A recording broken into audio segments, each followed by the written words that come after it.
नमस्कार। सत्य संवादमा म यहाँहरूलाई हार्दिक स्वागत गर्दछु। जीवराम भण्डारी।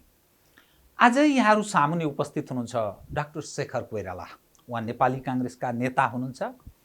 उहाँसँग आज म मूलतः नेपाली काङ्ग्रेसको महाधिवेशन, समसामयिक राष्ट्रिय राजनीतिक अवस्था, काङ्ग्रेस नेतृत्वको सरकार र नेपालको राजनीतिले अब लिन सक्ने बाटोका बारेमा विश्लेषणात्मक र सूचनामूलक ढङ्गले कुराकानी गर्ने प्रयत्न गर्नेछु।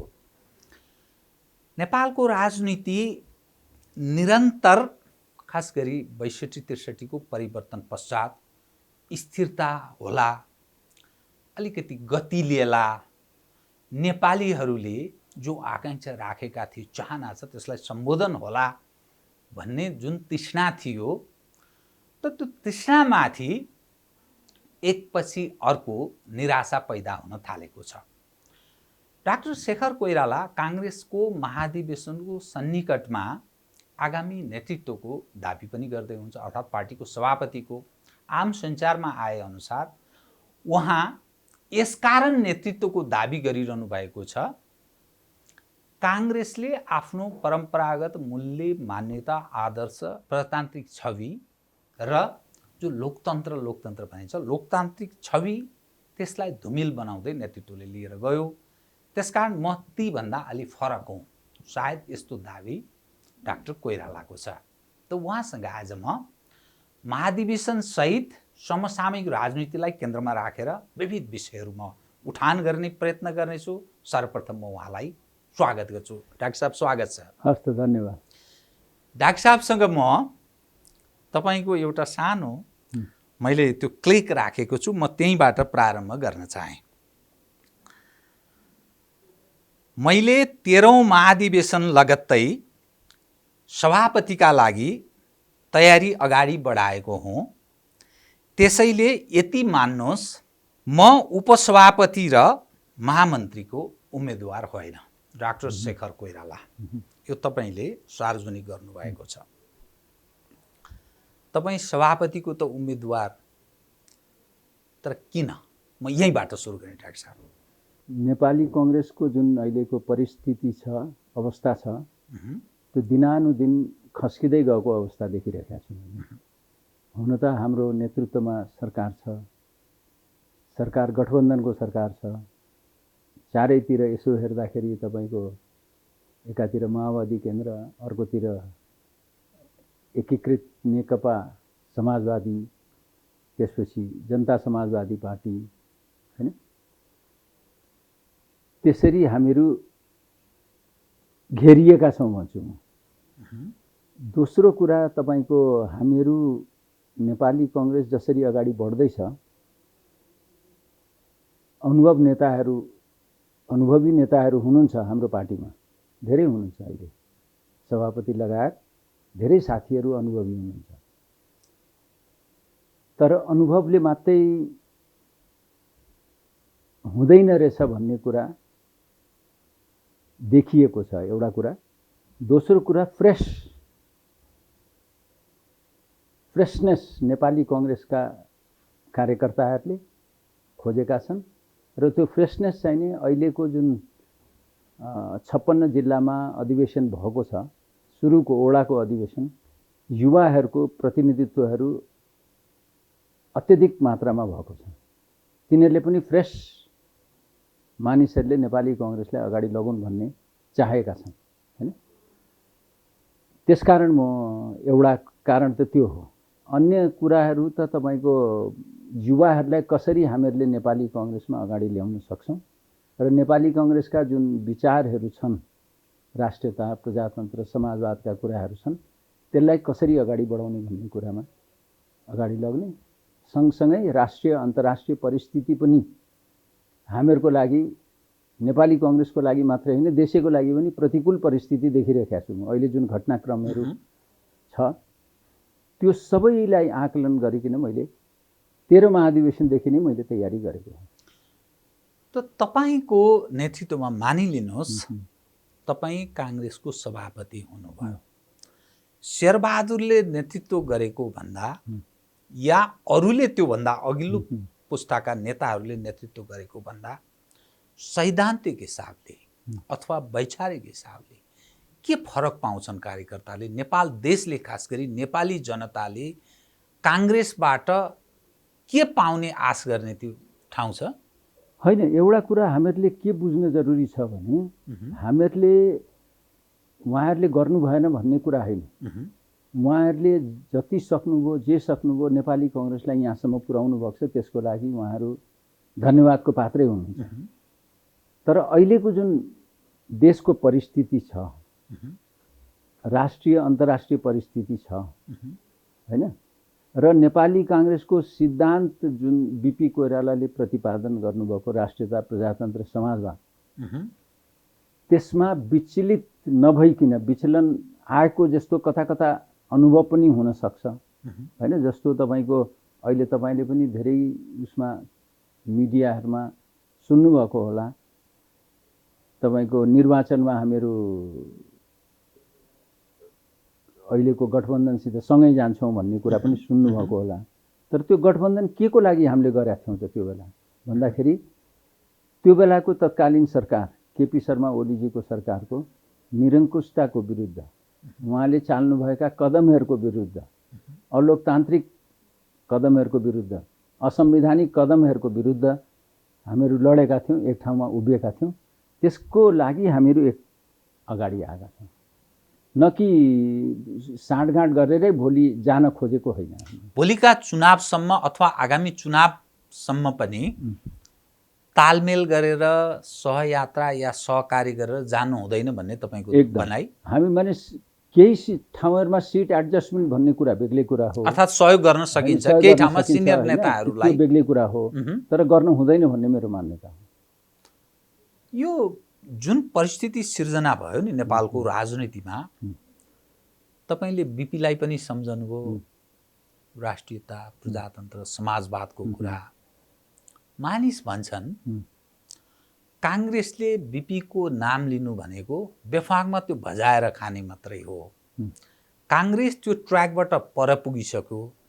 त्यसमाथि पनि 12 बुँदे दिल्ली सहमति जुन गर्यो, त्यसमा डाक्टर शेखर कोइराला पनि महत्त्वपूर्ण एउटा पात्र हुनुहुन्थ्यो। त्यो त निर्णायक हैसियत हामीले उहिल्यै बुझाइसक्यौँ। त्यसकारण काङ्ग्रेसले बिपीको नाम लिनु, राष्ट्रियताको कुरा गर्नु, काङ्ग्रेसले मात्रै होइन 12 बुँदे दिल्ली सहमतिका पक्षपातीहरू यो बेतुकको कुरा हो भन्छन्। होइन जीवरामजी, म अहिले यो छलफलको विषय होइन, म अहिले पनि भन्छु, हुन त 12 बुँदेको बारेमा छलफल गर्ने बेग्लै कुनै दिन हामी छलफल गरौँला, तथापि यो विषय छ। तर त्यो बेलाको परिस्थिति सोचौँ, हामी कल्पना गरौँ खालि होइन। त्यो बेलाको परिस्थिति हामी 5 बजे साँझपछि घर आउन सक्छौँ कि सक्दैनौँ भन्ने अवस्था थियो मानिसहरूमा होइन।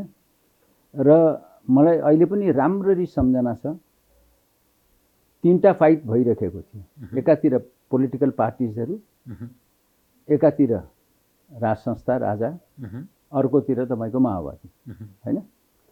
2टा शक्ति एक ठाउँमा नउभिकन हामी अगाडि जान सक्ने अवस्था थिएन। र गिरिजाप्रसाद कोइरालाले,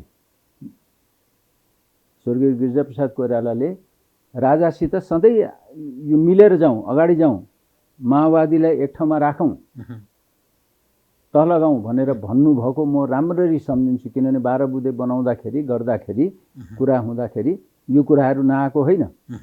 तर त्यो कुरा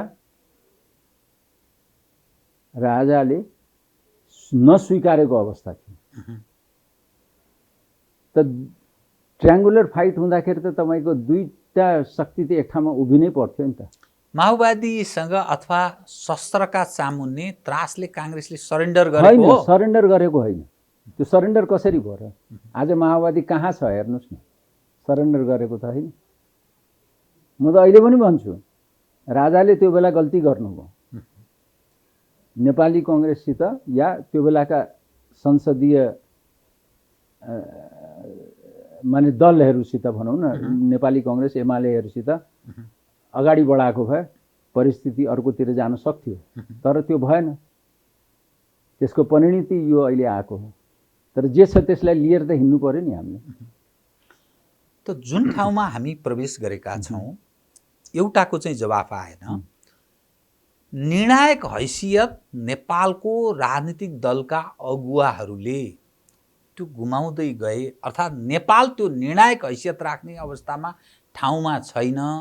घटनालाई कसरी जोड्छन् भने केपी ओलीजीले प्रतिनिधि सभा विघटन, त्यसभन्दा अगाडि भारतीय कतिपय निर्णायक हैसियत राख्ने मानिसहरू नेपाल आवत जावतको घटना, मधेस केन्द्रित भनिने दलको विभाजन, तत्पश्चात महन्त ठाकुर, राजेन्द्र महतोजीहरूले केपी ओलीजीलाई गरेको समर्थन, पछिल्लो समयमा विभाजन, फेरि भारतीय कतिपय नेतृत्व पङ्क्तिका मानिसहरू फेरि आवत जावत, अनि यो दलको यो हविगत, यावत दृश्यहरू हेर्दा त्यो निर्णायक हैसियत चाहिँ क्रमशः गुमाउँदै गएको छ है नेपालले।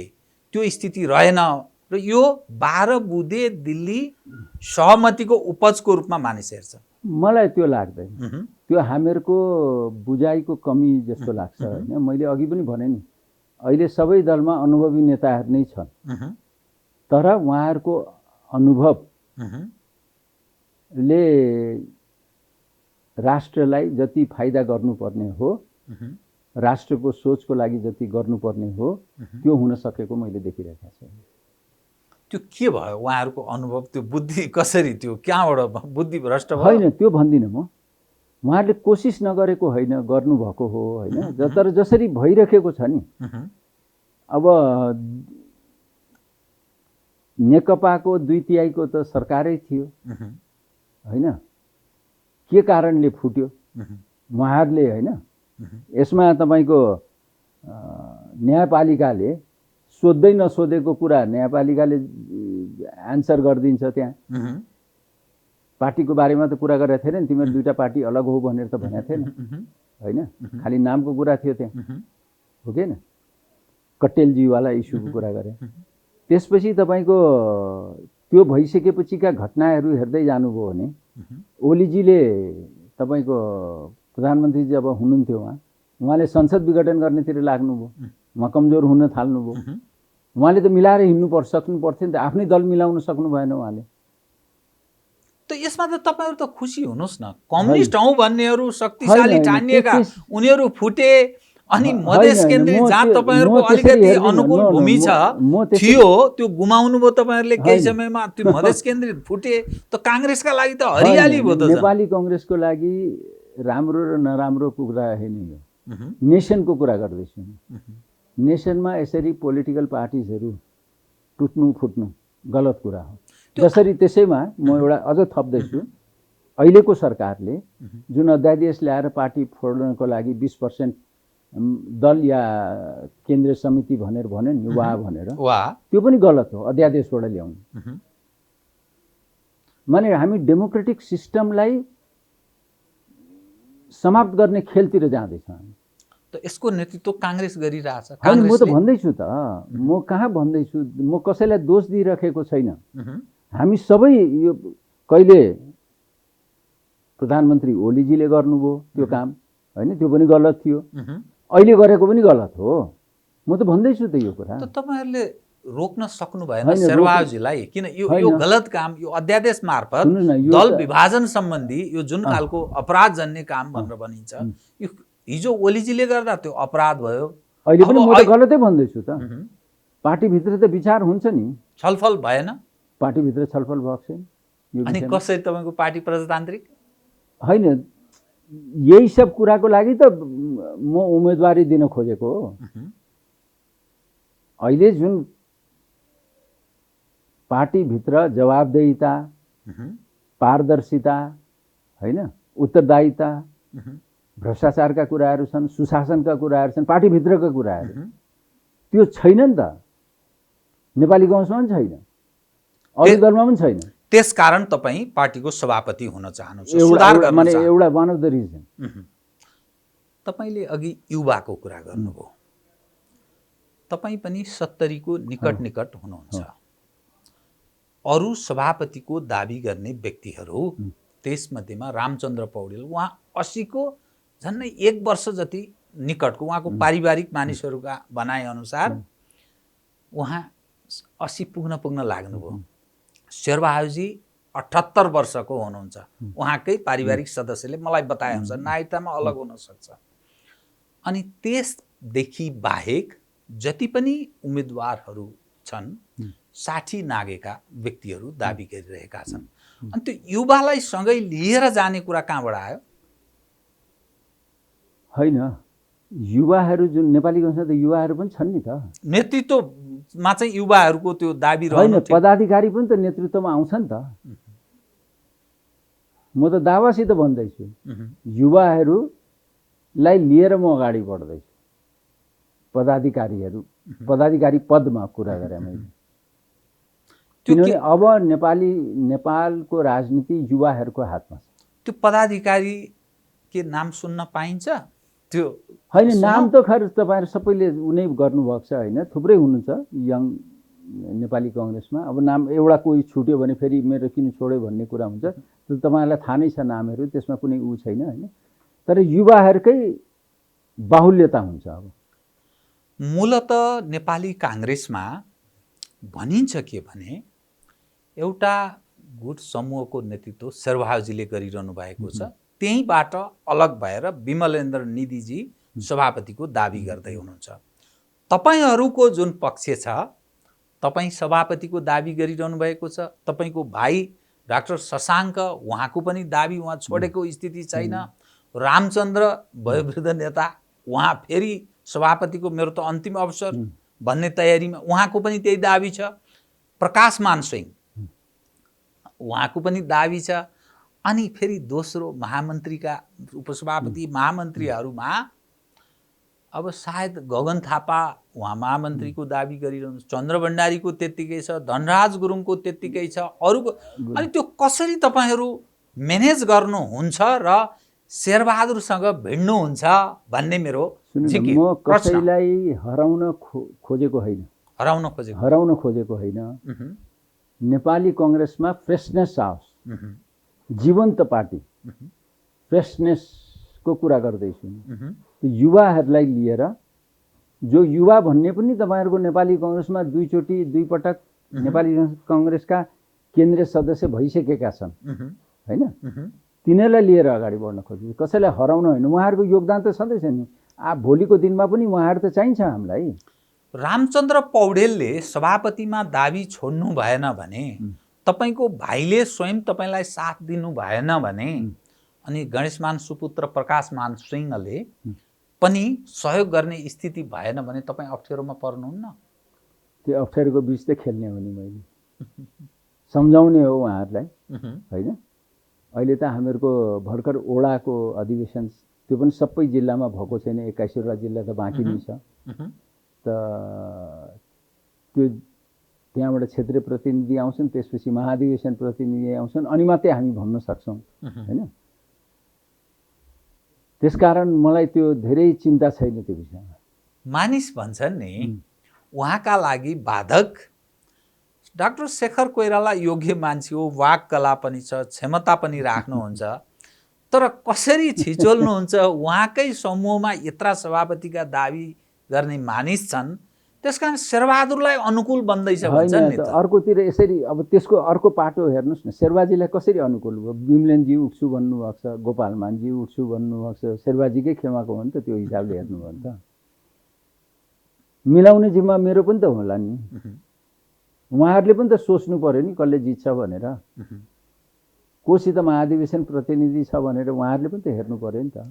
तपाईँको यो कन्फिडेन्सको पछाडि म नै पक्का उम्मेदवार बन्नेछु, रामचन्द्र, डाक्टर शशाङ्क, प्रकाश मान सिंह लगायत अरूले अन्ततोगत्वा मलाई साथ दिन्छन् भन्ने जुन कन्फिडेन्स तपाईँमा छ नि, त्यसको पछाडिको मूल कारण के बताउनु त? नेपाली काङ्ग्रेसका मेचीदेखि महाकालीका कार्यकर्ताहरू, नेताहरू होइन, जिल्ला सभापतिहरू हुन्, नेताहरू होइन। उनीहरूले मलाई सपोर्ट गर्छन् भन्ने कुरा म विश्वस्त छु। तर तपाईँप्रति अलिकति आलोचना गर्नेहरूको भनाइ के छ भने, यसलाई अन्यथा नठान्नु होला, डाक्टर शेखर कोइराला अहिलेसम्म काङ्ग्रेसमा कुनै पदाधिकारी हुनुभएको छैन, पार्टीको जस्ट केन्द्रीय सदस्य हुनुभएको छ। गत संसदको निर्वाचनमै उहाँ पराजित हुनुभयो। त्यसकारण त्यो व्यक्ति कसरी एकैचोटि यो माथिल्लो तहमा सभापतिमा उम्मेदवार बन्न सक्छ भनेर त्यो प्रश्न तपाईँमाथि उठाएका छन्। होइन, मानिसहरूले मलाई यहाँसम्म भने, पहिले त जुनियर भने, नेताहरूको कुरा हेर, मैले कार्यकर्ताहरूले भन्दैनन् होइन, साथीहरूले जिल्लाका साथीहरू नेताहरूले भन्नुभयो यो त जुनियर हो भनेर। मैले पनि एकदम एक्सेप्ट गरेँ, म जुनियरै हो तपाईँहरूभन्दा, तपाईँहरू अनुभवी हुनुहुन्छ होइन, यहाँसम्म पुर्याउनु भयो पार्टीलाई। त्यसपछि उहाँहरूले भन्नु योसित केन्द्रीय सदस्य छैन भन्नुभयो। मैले पनि ठिकै छ, मसित छैन होला, म एक्लै घुम्दैछु होला। जब मैले लिएर हिँड्न थालेँ उहाँहरूले अनि मलाई टेबलमा बोलाउन थाल्नुभयो होइन। त्यो बेला भन्दा पहिले त टेबलमा पनि बोलाउनुहुन्न थियो गफ गर्नलाई। अब त त्यो एउटा बाध्यता त बनाइसकेँ नि त मैले, कसरी बनाएँ होला त होइन। अनुभव भन्ने कुरा इम्पोर्टेन्ट हो, तर फ्रेसनेस, नेपाली जनताले, नेपाली काङ्ग्रेसले फ्रेस म्यान्डेट खोजेको छ, फ्रेस पिपुल खोजेको छ। 46-47 सालदेखि त्यही अनुहार तपाईँ देख्नु न। अहिले जति उम्मेदवारहरू हुनुहुन्छ नेपाली काङ्ग्रेसको सभापतिको लागि, कोही सभापति भइसक्नु भएको छ, कोही कार्यवाहक सभापति भइसक्नु भएको छ, कोही उपसभापति हुनुहुन्छ, कोही महामन्त्री भइसक्नु भएको छ। यसै हेर्नुहोस् न तपाईँ।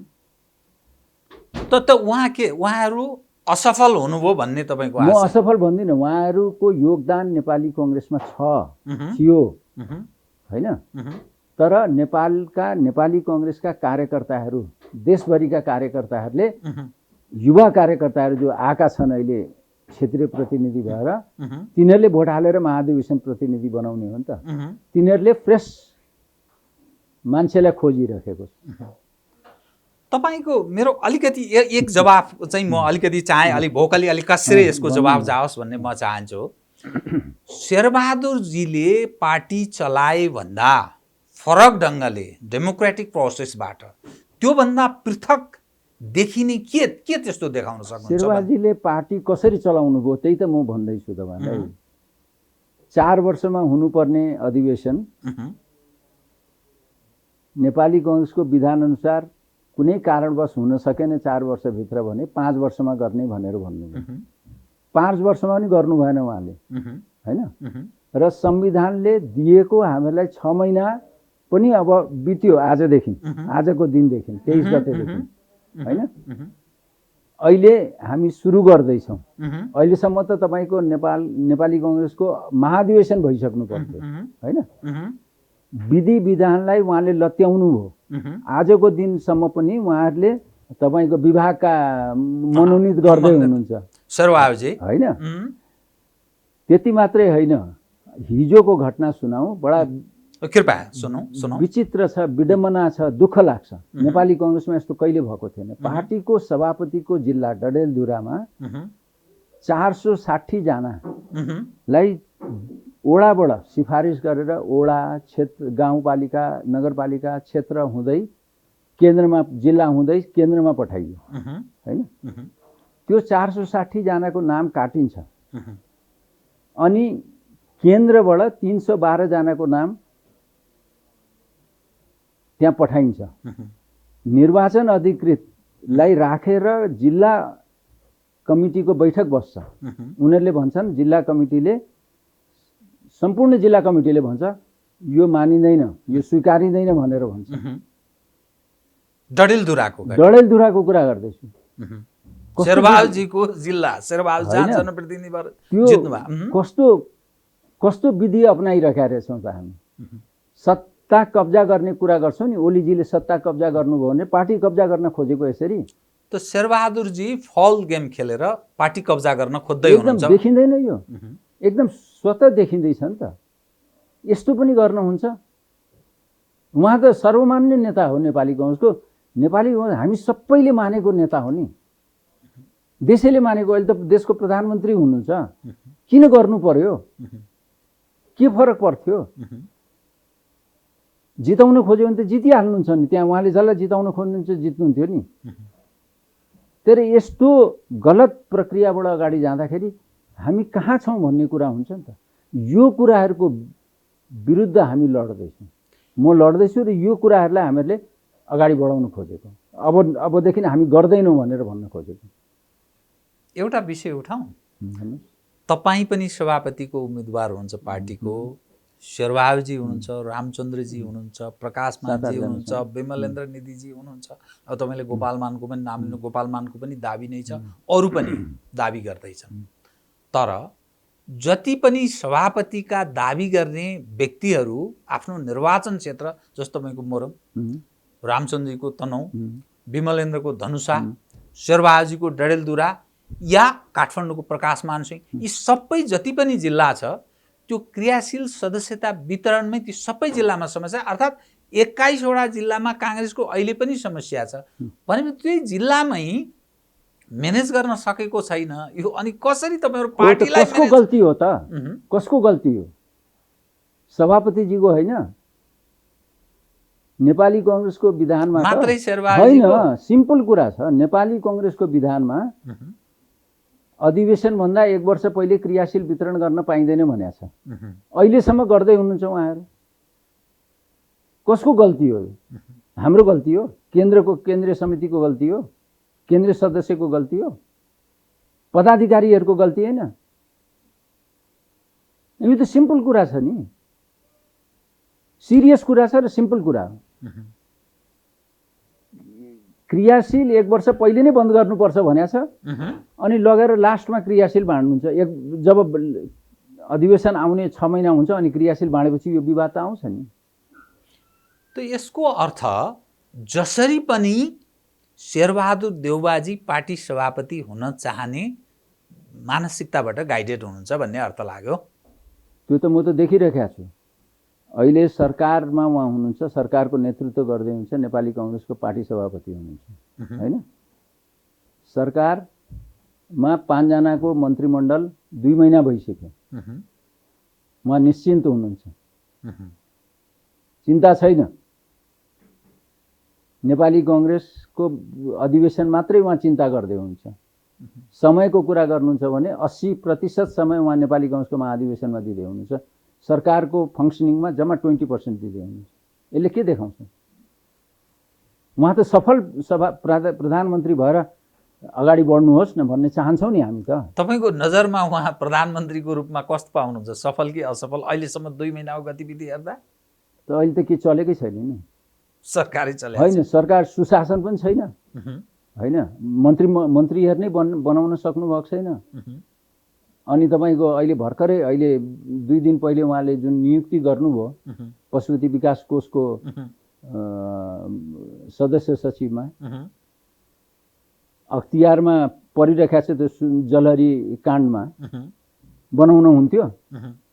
कोषाध्यक्ष हुनुहुन्थ्यो अस्तिसम्म, किन बनाउनु भएको? के त्यहाँ मालाफाइड इन्टेन्सन छ? सोचौँ न। माने हामीहरू त डिस्कसन गर्नु पर्यो यो विषयहरू त अत्यन्त गम्भीर छ।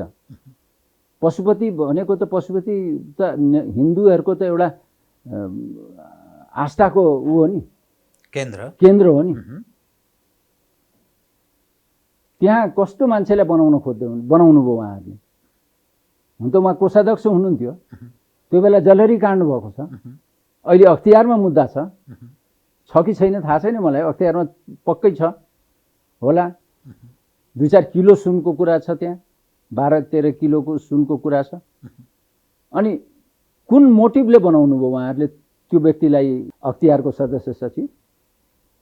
उहाँले त अहिले यो पनि ऊ भन्न पाउनुहुन्न कि त्यो मन्त्रीले बनाइदियो, कि मन्त्री त उही हुनुहुन्छ। त यावत कुरा काङ्ग्रेसभित्र के गर्ने के नगर्ने छलफल परामर्श यसो उसो केही होइन गर्नुहुन्छ होला। अब प्रधानमन्त्री हो, नेपाली कांग्रेसको सभापति हो होइन। हामी चाहन्छौँ उहाँको प्रधानमन्त्रीत्व काल एकदम सफल होस्, चाहन्छौँ। तर त्यो देखिरहेका छैन, त्यो चिन्ता छ हामीलाई। पार्टी नेतृत्वको सवालमा पनि असफल, सरकार सञ्चालनमा अहिले 2 महिनाको पछि अब कसरी जान्छ थाहा छैन। तर अहिले 2 महिनाको देखिन्छ त। तपाईँको हामीले त भनिरहेका छौँ नि, नेपाली कांग्रेसको मात्रै जति लिने हो लिएर भाग त पुरा बनाउनुहोस् भनेर त हामी भनिरहेका छौँ त। अरूहरूलाई अप्ठ्यारो होला, ठिक छ, अप्ठ्यारो छ, मान्छौँ हामी, बुझ्छौँ हामी। तर नेपाली काङ्ग्रेसलाई त अप्ठ्यारो थिएन त, माओवादीलाई त अप्ठ्यारो छैन त, कि छ अप्ठ्यारो सरकारमा मन्त्रीमण्डलमा बनाउन? किन नबना जस्तो लाग्छ तपाईँलाई? अब उहाँहरूले माधव नेपालजी र जसपा उपेन्द्रजीको बाटो हेरेर पर्खिनु भयो होला। त्यो त कुरा गरेर मिलाउनु पर्थ्यो नि त। नेपाली काङ्ग्रेसको आफ्नो बनाएको भइहाल्थ्यो नि, के फरक पर्थ्यो? सरकार त चल्थ्यो नि त, अगाडि बढ्थ्यो नि त। जुन अभ्यास तपाईँहरू लोकतान्त्रिक अभ्यास भन्नुहुन्छ नि, जुन लोकतान्त्रिक अभ्यास तपाईँहरू गरिरहनु भएको छ, नेपाली जन कोभिड-19 का कारण एकातर्फ पीडा, दोस्रो मुलुकको आन्तरिक राजनीति उपर अनेकौं छलफल हुन थाले। एकातर्फ BRI को कुरा, अर्कोतर्फ MCC को कुरा छ, अर्कोतर्फ कालापानी लिपुगले लिम्पियाधुराको त्यो नक्सा त जारी भयो, तत्पश्चात के यावत जो दृश्य देखिन्छ नि, यो हेर्दाखेरि तपाईँ जस्तो एउटा विश्व सन्दर्भलाई पनि बुझेको व्यक्ति कस्तो लाग्छ तपाईँलाई अहिले? यसै एकदम सिम्पल ल्याङ्ग्वेजमा भन्दाखेरि कुटनीतिक फेलियर हो कि जस्तो लाग्छ, सिम्पल उसमा भन्दाखेरि, हैन? अहिले यसै हेर्दाखेरि यो चल्छ त यो सरकार जो बाँकी अवधि छ, 13 महिना बाँकी भन्नु मान्नुहोस्, अब हैन, बाटो 13-14 हामीसित बाटो पनि छैन, हैन? सुप्रिम कोर्टले जुन निर्णय गरेको छ, त्यो निर्णयले हामीलाई यस्तो निर्णय गरिदिएको छ कि बहुमतको सरकारले गर्न सक्दैन भन्ने देखाएको छ। लगेर सुप्रिम कोर्टको मुखमा सबै राजनीतिक हक अधिकार लगेर त्यही थोपरी दिएपछि त गर्छ नि उसले। नसक्ने अधिकार, त्यो नसक्नेको हुती नहुनेको त अर्कोले प्रयोग गरिहाल्छ। बडा विचित्र छ, हेर्नु न, हरेक इस्युज तपाईँको सुप्रिम कोर्टमा गइरहेको छ। पोलिटिकल इस्युजहरू यो सुप्रिम कोर्टमा जाने होइन, कति हरेक इस्यु माने सानोतिनो इस्युहरू पनि सुप्रिम कोर्टमा जाँदैछ। द्याट इज नेपालको लागि मात्रै होइन कि डेमोक्रेसीको लागि खराब हो, राम्रो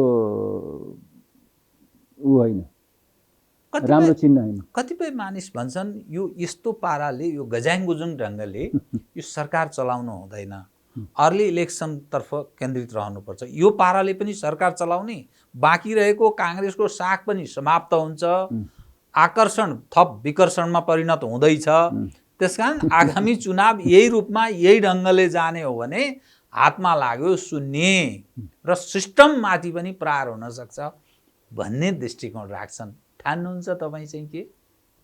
होइन, यो अलिअलि हामीले पनि सुन्दैछौँ यो कुरा, होइन? तर अर्ली इलेक्सन हुने भनेको त तपाईँको अल्पमतको सरकार हुनु पर्यो। अब माधवजीको भर्खर पार्टी बन्दैछ भनौँ, उहाँले के चाहनुहुन्छ, तपाईँको उपेन्द्रजीले के चाहनुहुन्छ, प्रचण्डजीले के चाहनुहुन्छ, माने अहिलेको गठबन्धन सरकारको कुरा हुन्छ नि त यहाँ त। उहाँहरूले कसरी अगाडि बढाउनुहुन्छ, त्यसमा आजदेखि संसद छ, त्यो संसदमा विपक्षी दलले प्रतिपक्षले कसरी कुन तरिकाले प्रस्तुत हुन्छ, होइन? किन धेरै इस्युजहरू छ अहिलेको। तपाईँको सभामुखलाई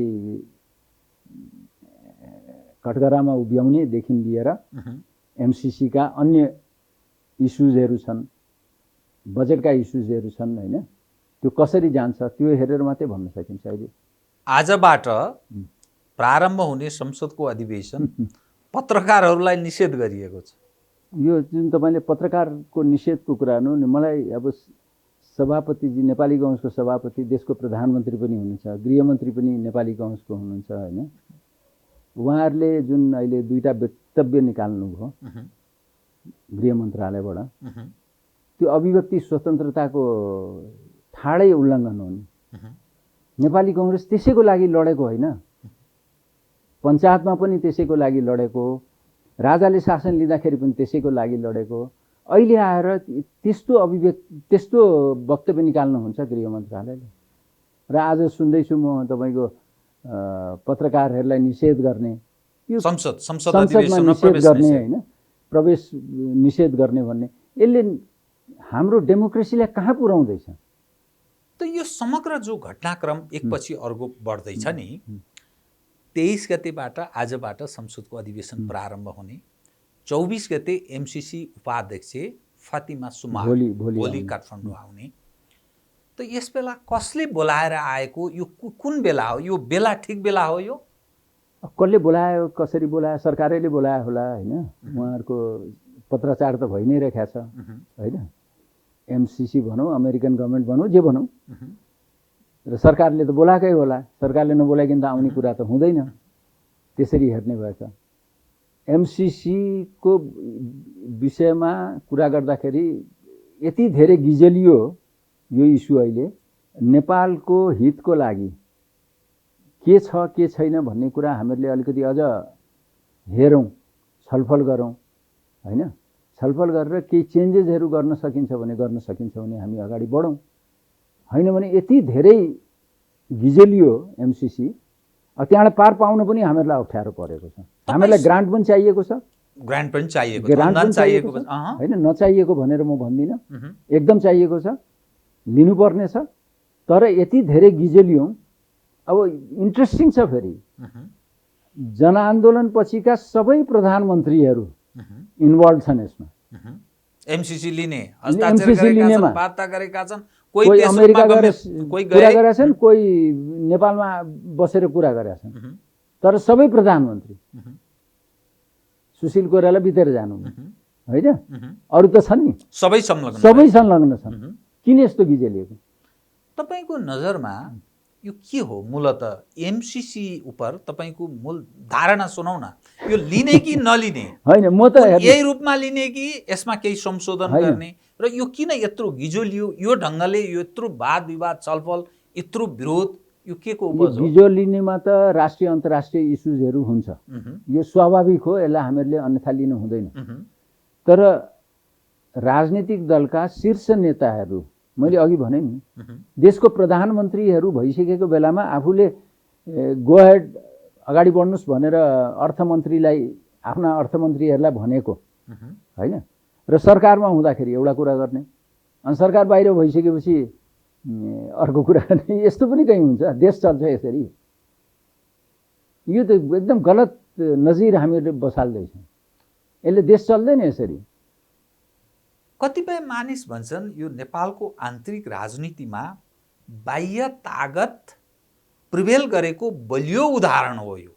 चाहे बिआरआईको सवालमा होस् या एमसीसीको सवालमा होस् वा अरू कतिपय सवालमा। त्यही कारण नेपालका जो राजनीतिक नेतृत्वका अगुवाहरू छन्, यी देखिँदा नेता जस्ता देखिन्छन्, त्यसैले निर्णायक हैसियत यी राख्दैनन् है। यो 62-63 को परिवर्तन पश्चात 12 बुँदे दिल्ली सहमति पश्चात विकास भएको राजनीतिक घटनाक्रमसँग आलोचना गर्नेहरू, यो सिस्टममाथि आलोचना गर्नेहरू यो ढङ्गले पेश भइरहेका छन्। अब त्यसैले मैले अघि भने नि, अनुभवी अलिकति धेरै अनुभव भयो कि उहाँहरूलाई भन्ने पनि लाग्छ मलाई होइन। यसलाई हामीहरूको कमी कमजोरीलाई म हेर्छु। हामीहरूले आफ्नो देशमा को लागि के फाइदा हुने हो, कसरी जाँदाखेरि फाइदा हुन्छ, एग्रिमेन्ट गर्न हुन्छ हुँदैन, गर्दाखेरि के हुन्छ, कसले भने त्यो पार्लियामेन्टमा लगेर एग्रिमेन्ट गर भनेर? हाम्रो देशको काङ्ग्रेसकै तर्फबाट हाम्रो देशको अर्थमन्त्रीले गरे होइन, ओलीजीको अर्थमन्त्रीले, ओलीजीको पालाको अर्थमन्त्रीले कानुन मन्त्रालयमा पठाएर अनि यो भने होइन। अर्कोतिर हामीहरूको आर्थिक अवस्था कस्तो छ होइन, ग्रान्ट लिँदाखेरि त्यसको एडभान्टेज के हो? किनभने कसैले पनि हामीलाई ग्रान्ट दिन्छ नि, पैसा दिन्छ, जे भनौँ न, उसको केही न केही त स्वार्थ हुन्छ। त्यो हामीहरूले हेर्नु पर्यो। कस्तो त्यो स्वार्थ नेपालसित मिल्छ भने लिने हो, त्यो स्वार्थ उनीहरूको लागि मात्रै हो, कुनै पनि देशको लागि हुने हो भने हामीले लिन हुँदैन। राष्ट्रिय सहमति कायम नगरी यदि एमसीसीलाई यथास्थितिमा ग्रहण गरियो भने चाहिँ त्यो थेगी खान सकिँदैन भन्ने निष्कर्षमा पुग्नु भएको छ तपाईँ? म त त्यहाँ पुगिसकेको छु। थेगिँदैन। यति धेरै गिजल्यौँ हामीहरूले, यति धेरै के गर्ने त अब? फातिमा सुमार आउँदैछ होइन। म त अझ पनि के भन्छु भने राष्ट्रिय सहमति गर्न जरुरी छ। नभए राष्ट्रिय सहमति नभए माधवजीका मानिस जुलुस निकालिरहेछन्। प्रचण्डजीले भनिदिनु भयो यो हुँदैन, त्यही त हामी भनेको छ। सक्दैनौँ, ग्रहण गर्न होइन। लिँदैनौँ यथास्थिति, यही रूपमा हामी लिन ओलीजीकै पनि सक्दैनौँ। भित्र पार्टीभित्र त्यो छ। ओलीजीकै पनि ओलीजी अपोजिसनमा हुनुभयो, उहाँले सरकारलाई सहयोग गर्ने सवालमा यस रूपमा सहयोग गर्ने सम्भावना छैन। होइन, भनेपछि त पास हुँदैन। अब त्यो पासै भयो भने पनि यति धेरै गिजो लिइसक्यो, त्यसले त अप्ठ्यारो, यही परिस्थिति, यही उसमा एज इट इज कन्डिसनमा। त त्यसलाई अलिकति हामीहरूले जुन प्रश्नहरू दिएका छौँ नि अमेरिकन गभर्मेन्टलाई, त्यो प्रश्नहरूको बारेमा उहाँहरूले कस्तो उत्तर दिनुहुन्छ त्यो उत्तर हेरौँ। होइन, नेपाल अनि एउटा कन्सेन्सस, नेपालभित्र कन्सेन्सस, पोलिटिकल पार्टिजहरूभित्र कन्सेन्सस डेभलप गरिकन मात्रै गर्नुपर्छ, अर्को उपाय म देख्दिनँ। तपाईँले जुन प्रश्न भन्नुभयो नि, त्यो प्रश्नहरू म केही पढौँ। यो इन्डो पेसिफिक रणनीति अन्तर्गत एमसिसी परियोजना पर्छ कि पर्दैन? नेपाल सरकारले सोधेको। एमसिसी अन्तर्गत नेपाल अमेरिकी सुरक्षाको घेरामा पर्छ कि पर्दैन? परियोजनाको लेखा परीक्षण नेपाल कि अमेरिकाबाट? सम्झौता नेपालको संविधानभन्दा माथि छ कि छैन? सम्झौता पूर्वाधार र ऊर्जा विकासका लागि मात्र हो कि होइन? अन्य सहयोग र यसमा के फरक छ? नेपालको राष्ट्रिय हित र सार्वभौमिक सत्तालाई असर पार्छ कि पार्दैन? यो सारा चिज एउटा भनिन्छ नि उखान, सबै सकिसक्यो अनि बाटो देख्यो, सारा चिज भइसक्यो, सारा ग्रहण गरियो, अनि जनताको त्यो दबाब सिर्जना भएपछि यो चाहिँ के हो, लौ न हामीलाई अलिकति बताइदिनुहोस्। यो सरकार हो, यो सार्वभौम सत्ता सम्पन्न यो सरकार हो, यो डेमोक्रेटिक गभर्मेन्ट हो भन्ने काहीँ आवाज हुन्छ यो प्रश्नले? त्यही त होइन, चिन्ता मलाई त्यहाँ लागेको छ। मलाई पनि तपाईँहरूलाई जस्तो चिन्ता छ, मलाई पनि त्यो चिन्ता छ। एमसिसीमा आउने 55 करोड डलरको कुरा गरे होइन, ग्रान्ट त्यो हो।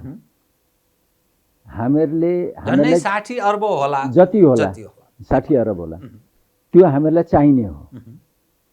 तर त्यसमा त्यस्ता कुराहरू जुन आएको छ नि, यसले त सोझै के देखिन्छ भने सरकार आफै बुझेको छैन कि जस्तो देखियो। यो प्रश्न मैले पढ्दाखेरि, तपाईँले पढ्दाखेरि त मैले गरिसकेको थिएँ, पढिसकेको थिएँ पहिले नै। अखबारमा पढ्दाखेरि नै मलाई लागेको थियो कि किन यसरी पठाएको क्वेसन। हुनसक्छ उहाँहरूले सोधेरै माने माओवादी केन्द्र माधव नेपालजीहरूसित सोधेरै गरे हो कि भन्ने पनि लाग्यो मलाई। हुनसक्छ होइन, तर त्यो हाम्रो कमजोरी हो भन्छु। धेरै गिजो लिइसकेको छ, यसमा पोलिटिकल कन्सेन्सस अब हुन जरुरी छ र एज इट इज कन्डिसनमा अब हुन सक्ने अवस्था म चाहिँ नि देख्दिनँ, म आफूले देख्दिनँ। भइदियोस् राम्रो, म त्यसमा छैन होइन। तर एउटा कुरा हामीहरूले त्यो जहिले पनि सत्य हो, कसैले तपाईँलाई केही दिन्छ भने उसले केही पाउनको लागि दिएको हुन्छ भन्ने कुरा हामीले बुझ्न जरुरी छ। एउटा केन्द्रको राजनीतिको कुरा, अर्को अन्तर्राष्ट्रिय परिवेशको हामीले कुरा गऱ्यौँ। अब आन्तरिक प्रदेशको कुरा गरौँ न। नेपाली समाजमा सङ्घीयता, गणतन्त्र, धर्मनिरपेक्षता यो तीनवटा जो मूल यसमा गौरव गर्छ। काङ्ग्रेसको नेतृत्व पङ्क्ति पनि कतिपय मानिस निराशा व्यक्त गर्छन्, अर्थात् नेपाली समाज विभाजित छ हेर्ने दृष्टिकोणमा। जुन प्रदेश सरकारहरू छ त्यो प्रदेश सरकार कहाँ छ, त्यसले के काम गरिरहेको छ र जुन एउटा अन्योलको निरन्तर अवस्था छ र फजुल खर्चको मानिसहरू प्रश्न उठान गर्न थाले, सङ्घीयताको सवाल र प्रदेश सरकारको विषयलाई तपाईँ कसरी हेर्नुहुन्छ? भलै स्थानीय सरकारलाई सबल बनाउने सवालमा कसैको विमति छैन, तर प्रदेशको सरकार र यसले आफूलाई यति बेलासम्ममा आफ्नो औचित्य पुष्टि गर्न सक्यो भन्ने ठान्नुहुन्छ तपाईँ? अहिलेसम्मको हेर्दाखेरि यो 4 वर्षको 3.5 प्लस 4 वर्ष जति लगभग 4 वर्षको हेर्दाखेरि उनीहरूले आफूलाई इस्ट्याब्लिस गर्न सकेनन् कि सङ्घीयता चाहिन्छ भन्ने कुरा मान्छु म यो कुरा। किनभने जसरी हामीहरूले बेल्ट टाइट गरिकन काम गर्नु पर्थ्यो होइन, अर्थतन्त्र हामीहरूको कमजोर छ, सब चिज छ, त्यो हामीहरूले गर्न सकेनौँ। अब त्यसको धेरै कारण हुन सक्छ। मलाई के लाग्छ भने 7वटा प्रदेशमा सुरुमा नेपाली कङ्ग्रेस कुनै प्रदेशको प्रमुख उसमा बसेको भएको भए सायद हुन्थ्यो कि, किनभने डेमोक्रेटिक माइन्डेड मान्छे मात्रै सङ्घीयतालाई एक्सेप्ट गरे हुन्छन्। कसैले भनेन पनि म एउटा कुरा के स्वीकार्दिनँ नि, कुनै पनि देशको कम्युनिस्ट देशमा सङ्घीयता हुँदैन। केन्द्रीकृत राज्य छ, केन्द्रीकृत उनीहरू जनवादी केन्द्रीयतामा विश्वास गर्छन्। अब जनवादी केन्द्रीयतामा विश्वास गर्ने राजनीतिक दल केन्द्रमा पनि थियो, छ अहिले पनि, अहिले छैन, थियो अस्तिसम्म होइन, र प्रदेशहरूमा पनि भएपछि अनि कसरी एक्सपेक्ट गर्नुहुन्छ तपाईँले? त्यो सम्भवै भएन नि। अनि त्यो जनवादी केन्द्रीयतामा विश्वास गर्ने सर्वहाराको अधिनायकत्व त्यसलाई ग्रहण गर्न चाहने, समाजवाद हुँदै साम्यवादमा प्रवेश गर्ने त्यो कल्पनाको त्यो कथा त भन्छन् नि गाउँ गाउँ, अझै पनि त्यो दिन दुखी जनताका बीचमा, गरिबका बीचमा त्यो बजाएर खाइरहेका छन् नि। अनि त्यो कम्युनिस्टहरूसँग तपाईँहरूको सहकारी, चुनावी तालमेल, कार्यगत एकता, मोर्चा बनाउने, यो कसको विरुद्ध चलिरह्यो? मैले अघि नै पनि भने, सुरुमै भने नि मैले एउटा कुरा, र फेरि रिपिट गर्दैछु। ओलीजीको निरङ्कुशताको, अलोकतान्त्रिक पद्धतिको, असंवैधानिक कदमहरूको विरुद्ध हामीहरू एक ठाउँमा उभिएका छौँ। त्यसको लागि मात्रै उभिएको हो। त्यो बुझ्न जरुरी छ नेपाली जनताले र नेपाली काङ्ग्रेसका नेताहरूले र नेपाली काङ्ग्रेसका कार्यकर्ताहरूले। त्यो जबसम्म बुझ्दैनौँ हामी, यसैमा हामी रुमलिरहन्छौँ। सधैँका लागि होइन, त्यो बुझ्न एकदम जरुरी छ। यसको अर्थ आगामी चुनावमा, स्थानीय तहदेखि केन्द्रको चुनावमा काङ्ग्रेस आफ्नै बाटो तय गरेर जान्छ, कम्युनिस्टहरूलाई जिताउने गरेर मुभ गर्दैन। अर्थात् माधवजीहरूलाई, प्रचण्डजीहरूलाई, बाबुरामलाई पहिले सहयोग गर्नुभयो नि तपाईँहरूले गोर्खामा जिताउन, त्यस ढङ्गले काङ्ग्रेस जाँदैन, पेस हुँदैन होइन। केही इम्पोर्टेन्ट साथीहरूलाई सिट एडजस्टमेन्ट गर्ने भन्ने कुरा एउटा कुरा हुन्छ। मेरो विचारमा हामीहरू इलेक्टोरल एलायन्स गरेर जान हुँदैन भन्ने मान्यता राख्छौँ समग्रमा।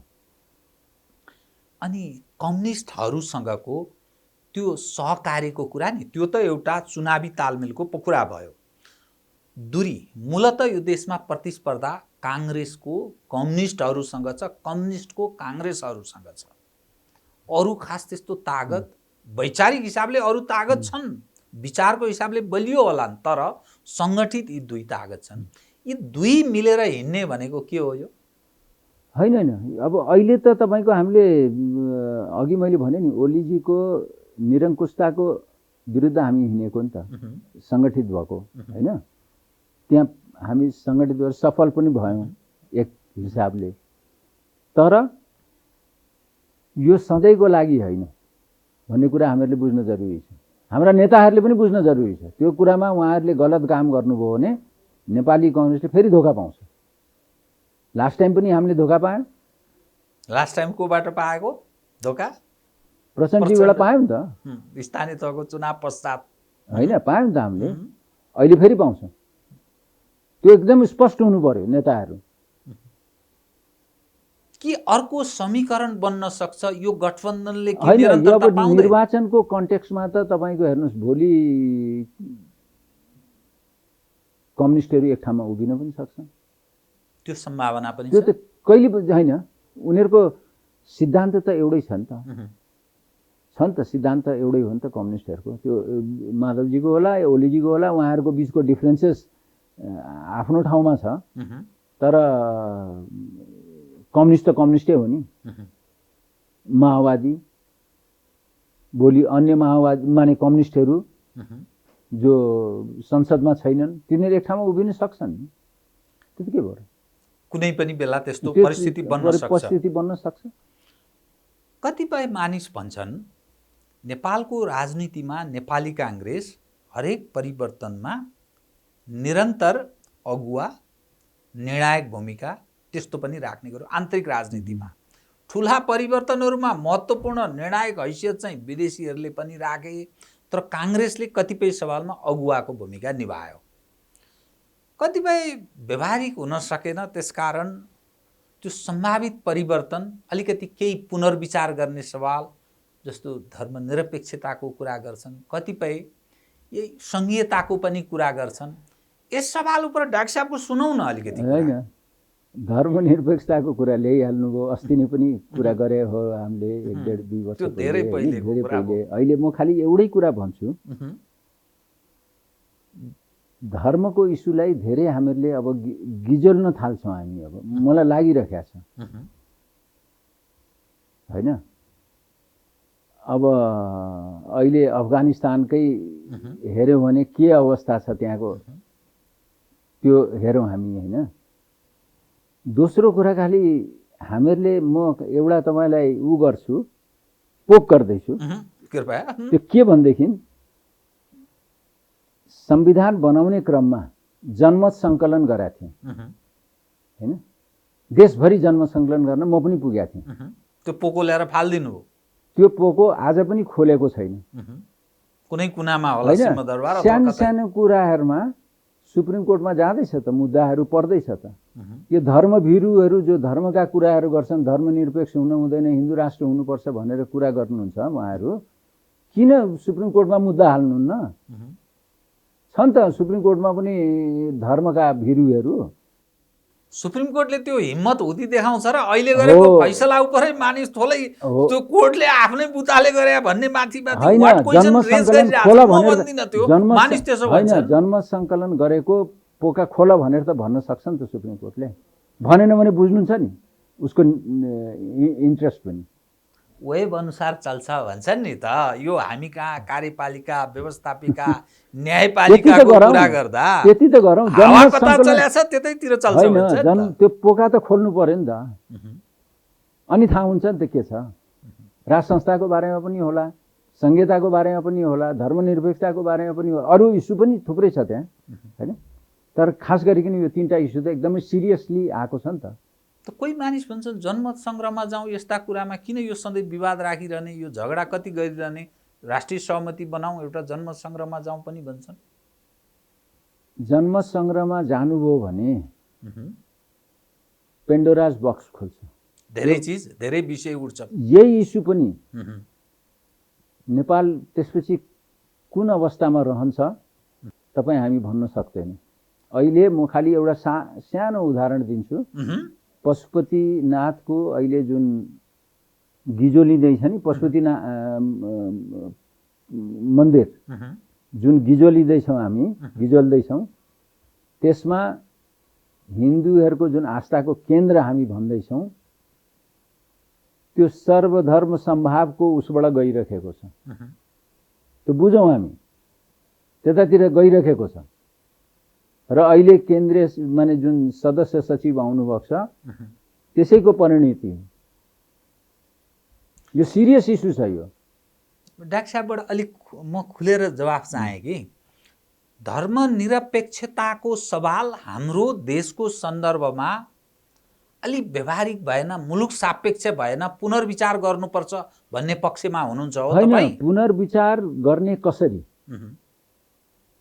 संविधान 2/3 माने संसदले पुनर्विचार गर्नु पर्यो। तपाईँ आफै संविधान सभा सदस्य होइन, म त भन्दैछु त, म त संविधान अहिले त छैन नि त, संसद त होइन नि त। संसदको 2/3 पास गर्नु पर्यो होइन, या जन्म सङ्ग्रहले गर्नु पर्यो, या आन्दोलनले त्यसलाई चेन्ज गर्नु पर्यो। त्यो किन त्यस्तो संविधान बनाएको भन्न खोजे नि मैले? किन त्यस्तो संविधान बनाएको जसले मुलुकको इन्ट्रेस्ट भन्दा कसैको इन्ट्रेस्टलाई सम्बोधन गर्यो भन्ने अर्थ लाग्यो नि त? यो त होइन। अब तपाईँ कुनै कुरा संविधान चेन्ज गर्दाखेरि त यही इस्युहरू त आउने हो नि। प्रक्रियाको प्रक्रिया हो नि, यो त चाहियो नि। योभन्दा तपाईँले अर्को चौथो उपाय त देख्दिनँ म। विद्रोह गर्न सक्छ नि। हो, त्यही त विद्रोह भएर हुनसक्छ, आन्दोलन भने नि त मैले। त त्यो ठाउँमा जान सक्छ भन्ने तपाईँलाई लाग्छ? अब होइन, यो धर्मको इस्युमा त्यो गयो भने देश छिन्न भिन्न पनि हुनसक्छ। त्यति सजिलो देख्दिनँ म। त्यस्तो अवस्था छ। आन्दोलनको कुरा गरे, जन्म सङ्ग्रहले पनि भोलि कतातिर लग्छ भन्न सक्ने अवस्था छैन। किनभने हामीहरूको देख्यौँ, मैले त संविधान बनाउँदाखेरि देखिसकेँ, त्यसकारण म भन्दैछु। अब योभन्दा धेरै बोल्दिनँ। दबाब धेरै आउँछ। डाक्टर साहब, म कार्यक्रमको अन्त्यतिर आएँ कि नेपालको राष्ट्रिय राजनीति जुन ठाउँमा हामी प्रवेश गरेका छौँ, एकातर्फ जनआक्रोश छ। जनआक्रोश यस मानेमा कि यत्रो परिवर्तन भयो, के नपाइन्छ भनेर सारा दुनियाँ चिज हामी छोडेर लाग्यौँ, त परिवर्तन त नेताहरूलाई मात्रै आएछ, हाम्रा लागि केही भएन, जनआक्रोश। अर्कोतर्फ राष्ट्रियताको सवाल उपर एमसीसीदेखि कतिपय सवालमा मानिसहरू कालापानी लिपुलेक लिम्पियाधुराको पनि कुरा गर्छन्। गर भारतीय हेलिकप्टर हाम्रो इलाकामा घुमै छ, सरकार मौन, बल्ल बल्ल प्रोटेस्ट नोट एउटा पठाए अरे, कोर्डिनेट नोट पठाइयो भनेर भनेको छ। त्यो पनि मुस्किलले 1-1.5 हप्तापछि यो खालको हास्यास्पद अवस्था छ। यो समग्र हेर्दा यो थेगिन्छ यो होइन। थेग्ने भनेको त कस्तो हो भने नेतृत्वमा भर पर्छ होइन। नेतृत्वमा भर कसरी पर्छ भने तपाईँले इस्युजहरूलाई गिजोल्न थाल्नुभयो। राजनीतिक नेतृत्व देशका प्रधानमन्त्री भइसकेका व्यक्तिहरूले नै गिजोल्न थाल्यो भने के अवस्था आउँछ? एउटा त्यो एमसीसीको बारेमा अघि कुरा भइहाल्यो होइन। भारतको बारेमा या चिनको त्यो बारेमा, बीआरआईको बारेमा या हिल्साको होइन, कति कुरामा सरकारले हतारो पनि देखिन्छ। चिनको उसमा बोलिरहनु पर्ने आवश्यकता थिएन। अहिले सीमा सम्बन्धी एउटा अध्ययन समिति बनाएर अगाडि बढाए भइहाल्थ्यो। समितिले पहिले रिपोर्ट दिइसकेको थियो, फेरि रिपिट एउटा समिति बनाएर गरेको भए हुन्थ्यो होइन। भारतको इस्युमा जुन यत्रो विवाद खडा भयो नि, कूटनीतिक नोट पहिले नै पठाएको, किनभने हामीहरूको सम्बन्ध, भारतसितको सम्बन्ध अरू देशको जस्तो सम्बन्ध होइन हामीहरूको। यति त्यो दुईटा देशको बिचमा टसल भइरहेका बेलामा पनि हामीहरूको त्यो people to people contact is so high, यति धेरै छ कि त्यो अनबिलिभेबल, अनइमेजिनेबल छ कुनै पनि देशको निम्ति। त्यस्तो छँदै छैन होला नेपाल र भारत जस्तो रिलेसन भएको अन्य देशहरू। त्यसकारण तर नेपालको आफ्नो सार्वभौमिकता त छ नि, त्यसलाई मेन्टेन गर्नलाई अलिक छिटो गरिदिएको भए हुन्थ्यो। यत्रो गिजोलिसकेपछि अनि कूटनीतिक नोट पठाउने भनेको त त्यसले त बिग्रिन्छ नि त। हामी यत्रो परिवर्तन ल्यायौँ भनेर ठुलो कुरा गर्छौँ, भयानक हामी सार्वभौम सत्ता सम्पन्न देश, त्यो र त्यसका सार्वभौम नेपाली जनता भन्छौँ नि। र एउटा कुरा हामीहरूलाई के लाग्छ भने सत्तामा बस्ने साथीहरूलाई भारत रिसाइहाल्छ कि भनेर। किन रिसाउने? हाम्रो देशमा यस्तो घटना घट्यो, यस्तो छ, कूटनीतिक त्यो डिप्लोमेटिक नोट भन्छौँ नि हामी, त्यो पठाएको भए, अहिले पहिले गरिदिएको भए प्रश्न उठ्ने स्थिति उठ्दैन थियो नि। यस्ता इस्युहरूलाई त हामीहरूले सल्भ गर्नु पर्यो नि, वार्ताद्वारा सल्भ गर्नु पर्यो, कूटनीतिक नोट पठाएर सल्भ गर्नु पर्यो। देशभित्र गिजोल्न दिने, गिजोलिसकेपछि अनि सल्भ गर्न खोजेर त गाह्रो हुन्छ नि त। डाक्टर साहब, म तपाईँसँग अरू केही कुरा गर्न चाहन्थेँ तर समयले यतिसम्म साथ दियो। धन्यवाद। धन्यवाद। आदरणीय दर्शकवृन्द, उहाँ हुनुहुन्थ्यो डाक्टर शेखर कोइराला, नेपाली काङ्ग्रेसका नेता। समसामयिक विषयलाई केन्द्रमा राखेर गरिएको कुराकानी। म सहित मेरो सम्पूर्ण युनिटलाई कार्यक्रमबाट बिदा दिनुहोस्। नमस्कार।